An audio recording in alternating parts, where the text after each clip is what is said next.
Claro, y es que me surge ahora una pregunta y es, ¿qué tipos de espada hay? Porque entiendo que me estás hablando de guarnición de concha, que entiendo que es como la que tiene una especie de lámina, ¿no?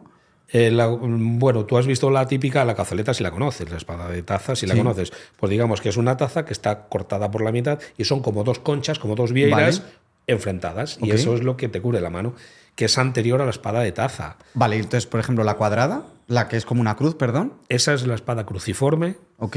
medieval, que además yo os voy a dar unos tips, como se dice ahora, para que podáis diferenciar una espada medieval de una espada ya renacentista. Tenemos una línea del tiempo, nosotros podemos imaginarnos nuestra espada, qué pena no haber traído una. Imaginaros la cruceta. Una espada medieval se agarra como si fuese un palo, protegiendo tu mano con la cruceta. Vale. ¿Cómo se utiliza? Pues eran espadas contundentes, eran espadas que necesitaban tener mucha fuerza en el golpeo, porque tenías que superar una armadura, o bien de metal, o bien de cuero, o bien de cota de malla. Entonces, si esa espada alcanzaba una parte del cuerpo que no estaba protegida con la armadura, cortaba. Ok. Pero si alcanzaba una parte del cuerpo protegida con la armadura, al menos que fuese un golpe contundente para poder hacer un daño interno.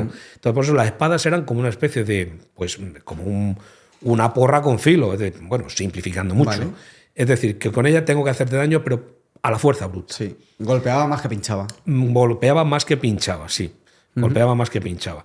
Entonces, esa es la clave. Entonces, no solamente necesitábamos proteger nuestra mano por si una hoja del contrario se deslizaba para que no llegase a nuestra mano. Vale, pues imagínate que esa cruceta simboliza de alguna manera la línea del tiempo que separa la Edad Media con el Renacimiento. Coincide todo en el siglo XV, a finales del siglo XV. Vale. Coincide descubrimiento de América o caída de Constantinopla, dependiendo de unos historiadores u otros, pero está todo más o menos en una diferencia de unos 50 años. En ese momento se descubre América, se termina la Edad Media, se introduce el arma de fuego en el campo de batalla, entonces ya los enfrentamientos ya son a distancia, las armas contundentes, la espada contundente pierde sentido porque ya el enfrentamiento cuerpo a cuerpo es más complicado. Vale. Ya, entonces, ya no necesitamos una armadura de cota de malla porque un disparo te la rompe. Entonces ya pues, se cambian, aparecen las armaduras de placas completas. En fin, el campo de batalla cambia mucho porque ya es la distancia lo que define esos enfrentamientos.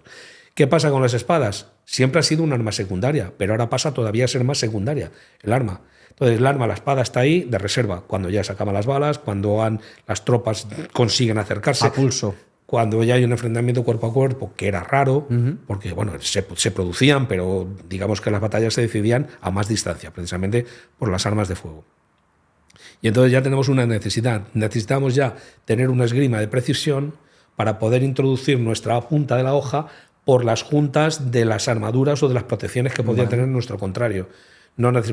Y entonces empiezan a aparecer hojas más finas y necesitamos pasar los dedos por delante de la cruceta. Es decir, pasamos la línea del tiempo imaginaria de la cruceta. Como que la arropamos, ¿no? Ya pasamos por delante. Entonces, pero al pasar por delante, para poder tener más precisión, nos ocurre una cosa, que nuestros dedos están desprotegidos y comienzan a aparecer los primeros lazos para proteger. Entonces se pone la... Se empiezan los primeros arcos que protegen, son las espadas de transición, espadas de pitones. Luego hablamos si quieres de esto, pero empiezan a aparecer las primeras protecciones de los elementos de nuestra mano que pasan por delante de la cruceta, que son nuestros dedos. Vale.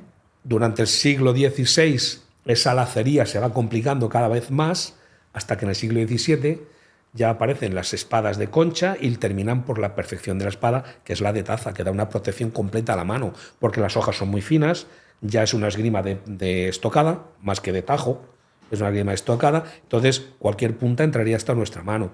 Esa es la evolución. Cruceta medieval, todo lo que sea agarrar la espada por debajo de la cruceta es medieval. Vale. Ya si adelantamos un dedo, ya hemos pasado al siglo XVI. Me apunto esto porque me parece súper curioso. Y cuanto más complicado el lazo, más avanzamos en el siglo XVI. Vale. Hasta que empiezan a aparecer las primeras placas protegiendo la espada. ¿Que son de él? Que esas ya son finales del XVI, principio del XVII. A ver, siempre hay épocas de solape, no hay una fecha clara, hay pruebas, hasta que las armas se aceptan, se extienden. Todo va en función de que funcione la espada o no. Bueno, pues cuando llegamos al siglo XVII ya aparece la taza. Y la taza, digamos que es la última evolución de la espada. Vale. Ahí llegó la perfección de la espada. También llegó la perfección de la esgrima. Entonces, Claro. sobre todo desde la escuela española. En otros países también tenían sus propias escuelas, pero parece ser que la mejor fue la nuestra.